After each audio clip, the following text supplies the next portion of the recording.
Naisip ko yung Santol Fish Curry kasi 'di ba isa sa madaling lutuin yung mga isda na pipirito lang then lalagyan ng sauce.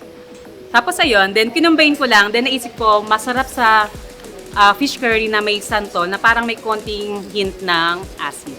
And actually, masaya yung habang nagluluto, nagsasalita ako kasi mas informative yun, lalo na sa mga gustong matuto magluto. Pero kasi mostly sa mga audience ko, kapag binabasa ko yung mga comments nila, relaxation kasi nila yung ASMR cooking video ko.